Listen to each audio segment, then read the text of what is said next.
सुरगाणा तालुक्यातील रानपाळा येथे 21 जोडप्याचा सामुदायिक विवाह सोहळा आमदार नितीन पवार यांच्या उपस्थितीत पार पडला। यावेळी प्रत्येक जोडप्याला 10,000 रुपये रोख व संसारोपयोगी वस्तू भेट देण्यात आली।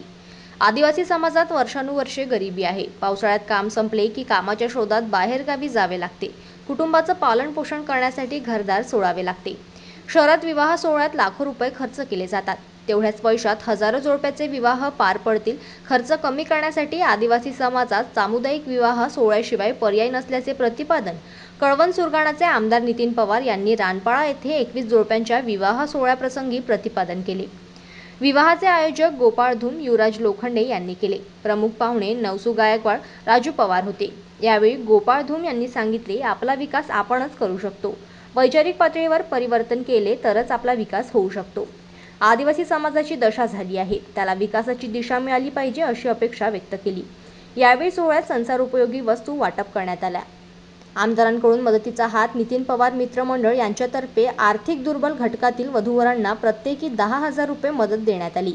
संसारोपयोगी साहित्य देण्यात आले। यामुळे गरजूंना दुष्काळामध्ये मदत झाली असून वधूवरांच्या चेहऱ्यावर आनंद फुलला होता। लक्ष्मण बागुल, जनमत लाईव्ह न्यूज, बोरगाव।